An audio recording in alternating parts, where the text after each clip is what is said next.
Hi guys, ఇప్పుడే వచ్చేసి love movie అయితే చూశాను. మూవీ చూసిన తర్వాత నా ఒపీనియన్ వచ్చేసి మూవీ జస్ట్ ఓకే. అది కూడా యూత్కి అనేది నచ్చద్ది, ఎందుకంటే కొన్ని అడల్ట్ సీన్స్ ఉన్నాయి కాబట్టి. అండ్ ఇంకా స్టోరీ విషయానికి వస్తే స్టోరీ కొంచెం ఫ్యాంటసీ అనేది యాడ్ చేశారు, బట్ అది నాకు అంతగా కనెక్ట్ కాలేదు. అండ్ మూవీ వచ్చేసి టూ స్లోగా అండ్ టూ బోరింగ్గా కూడా ఉంది. అండ్ కొన్ని పాజిటివ్ కూడా ఉన్నాయి, అవేంటో మనం ఫర్దర్ డీటెయిల్స్లో అయితే తెలుసుకుందాం. మీలో ఇంకా మా ఛానల్ ఎవరైనా సబ్స్క్రైబ్ చేసుకోకపోతే ప్లీజ్ సబ్స్క్రైబ్ చేసుకుని అలానే పక్కన బెల్ ఐకాన్ని కూడా యాక్టివేట్ చేసుకుని నోటిఫికేషన్ పొందడానికి. మరెందుకు ఆలస్యం, సింపుల్గా అయితే రివ్యూ స్టార్ట్ చేద్దాం. ఇంకా ఏమో స్టోరీ గురించి మాట్లాడుకుంటే మన హీరోకి ఎవరంటే పడద్దు, తన ప్రకృతితో అయితే ఉంటాడు. సో అమ్మాయిల గురించి అంత ఎక్కువగా అయితే పట్టించుకోడు, ఎందుకంటే వాళ్ళైతే జస్ట్ నీడ్ కోసమే వస్తారు, అలా ఇలా మెంటాలిటీతో అయితే ఉంటాడు. సో ఒక ఇన్సిడెంట్ అవద్ది. సో ఇన్సిడెంట్ అయిన తర్వాత మన హీరోకి అనేది ఒక ఫ్యాంటసీ ఎపిసోడ్ లాగా ఉంటుంది అది. సో మ్యాజికల్ పవర్ అనేది ఒకటి వస్తుంది, దాని ద్వారా మన హీరోయిన్ అయితే వస్తుంది. హీరోయిన్ వచ్చినప్పటి నుండి మన హీరో ఎలా చేంజ్ అయ్యాడు, తను ఎలా లవ్లో పడ్డాడు అనేది స్టోరీ ప్లాట్. అండ్ మనకు ఒక గెస్ట్ అపీరెన్స్ కూడా ఉంటుంది. ఆ గెస్ట్ అపీరెన్స్ ఎవరంటే మనకు రానా దగ్గుపాటి గారు అయితే ఉంటారు. సో తన చిన్న కేమియో రోలే. ఫస్ట్ ఆఫ్ ఆల్ మూవీ గురించి మాట్లాడే ముందు నాకైతే నవదీప్ యాక్టింగ్ అయితే, తన ట్రాన్స్ఫర్మేషన్ అయితే చాలా అంటే చాలా బాగా నచ్చింది. మూవీ కోసం తన స్ట్రగుల్ అనేది, తన యాక్టింగ్ అనేది, ఆ ప్యాషన్ అనేది మూవీలో అయితే నాకైతే కనిపించింది. దానికైతే నేనైతే 100/100 అయితే ఇచ్చేస్తాను. ఇంకా రెస్ట్ ఆఫ్ ద మూవీ గురించి మాట్లాడుకుంటే మూవీ అనేది నాకైతే అంతగా ఎక్కలేదు. ఎందుకు ఎక్కలేదంటే మీదైతే నేను చెప్తాను పాయింట్స్ అనేవి. సో పాజిటివ్ గురించి అయితే మాట్లాడుకుందాం. విజువల్స్ అనేవి చాలా బాగున్నాయి.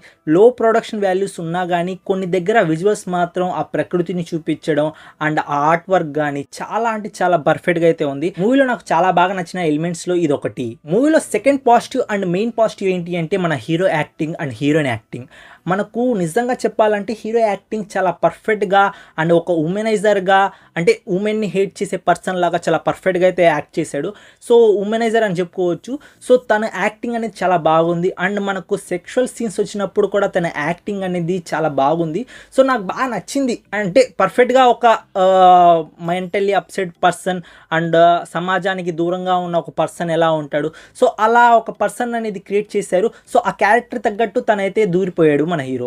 ఫ్రెండ్స్, పాజిటివ్ గురించి మాట్లాడుకుంటే ఇంకా స్టోరీ గురించి కూడా పాజిటివ్లో కొంచెం చెప్పుకోవచ్చు. ఎందుకంటే కొంచెం ఫ్యాంటసీ అనేది యాడ్ చేశారు, ఒక కొత్త విధంగా మూవీ తీయాలనుకున్నారు, బట్ అది మిస్లీడ్ అయిపోయింది. అదైతే మనం నెగిటివ్లో అయితే మాట్లాడుకుందాం. మీరైతే పాజిటివ్లో ఒక ఫ్యాంటసీ ఎపిసోడ్ ఉంది కదా, దాన్ని అయితే కొంచెం క్రియేటివిటీగా అయితే ఉంది. సో అదైతే నాకు నచ్చింది. నెగిటివ్ గురించి మాట్లాడుకుంటే నెగిటివ్ అనేది నాకైతే కొన్ని సీన్స్ బాగున్నాయి, యూత్కి అట్రాక్టింగ్గా ఉంటుంది, బోర్ కొట్టకుండా ఉంటాయి. బట్ యూత్ కాకుండా ఫ్యామిలీ ఆడియన్స్ చూసే విధంగా ఏముందా అంటే ఏం లేదు.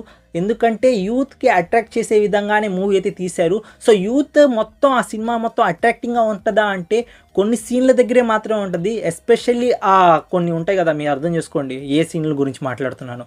సో ఆ సీన్లు వరకు కొంచెం అట్రాక్టింగ్గా ఉంది. అండ్ కొంచెం స్టోరీ బిల్డప్ కోసం టైం తీసుకుంటుంది కదా, ఆ ప్లాట్ అనేవి కొంచెం అట్రాక్టింగ్గా ఉంది. ఇంకా రెస్ట్ ఆఫ్ ద మూవీ గురించి మాట్లాడుకుంటే టూ లెంతీ, టూ ల్యాగ్ అనిపించింది. సో మూవీ వచ్చేసి జస్ట్ ఓకే, ఒక ట్రై అయితే ఇవ్వచ్చు, ఒక న్యూ ఎక్స్పెరిమెంట్ లాగైతే ఉంది. సో విజువల్స్ కోసం అండ్ కొన్ని సీన్స్ కోసం మూవీ అయితే ఒకసారి చూడొచ్చు అంటే చూడొచ్చు. అండ్ ఇంకో విషయం చెప్పడం మర్చిపోయాను, మ్యూజిక్ అనేది చాలా అంటే చాలా బాగుంది. సినిమాకి ప్రాణం పోసింది అనుకోండి మ్యూజిక్ అనేది. సో మ్యూజిక్ అనేది నాకైతే నచ్చింది మూవీలో. అది నేను పాజిటివ్లో యాడ్ చేయడం మర్చిపోయాను. సో పాజిటివ్లో అయితే వేసుకోండి.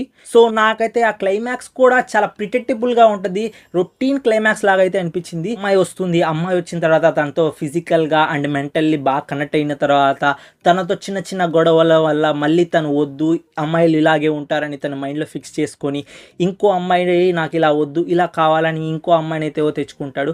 సో ఆ తెచ్చుకొని ఆ అమ్మాయితో కూడా పడకుండా ఇలా మళ్ళీ అంటే ఒకే పర్సన్ ఇలా వస్తుంది, ఎందుకు అవుతుంది అని కొంచెం అవగాహన తెచ్చుకొని దాని తర్వాత మన హీరో ఎలా చేంజ్ అయ్యాడు, ఇంకా లవ్ మీనింగ్ తెలుసుకున్నాడా లేదా అనేది స్టోరీ. సో ఇదంతా మనకు డైరెక్షన్ అనేది చాలా గ్రిప్పింగ్గా రాసుకొని ఉంటే బాగుండేది, బట్ చాలా స్లోగా అండ్ ల్యాగ్గా అయితే మూవీ అయితే నాకైతే అనిపించింది. సో నేనైతే మీ అందరితో నాకు నచ్చిన పాయింట్స్ మొత్తం మీతో అయితే షేర్ చేసుకున్నాను. సో మీరు కానీ మూవీ చూస్తుంటే మీకు ఎలా అనిపించిందో ఖచ్చితంగా కామెంట్ రూపంలో అయితే తెలియజేయండి. సో నాకు movie just okay, if you can affordable then watch, లేదంటే మీరు ఇష్టం ఏదో ఒకటి తినేయండి ఆ 100 రూపాయలతో 200తో. అండ్ ఫైనల్లీ ఈ మూవీకి నా రేటింగ్ వచ్చేసి 5.2 అయితే ఇస్తాను అవుట్ ఆఫ్ 10కి. ఇంతే ఫ్రెండ్స్, ఈ వీడియోకి అయితే నెక్స్ట్ వీడియో అయితే కలుస్తాను. Take care, bye bye, see in the next video friends.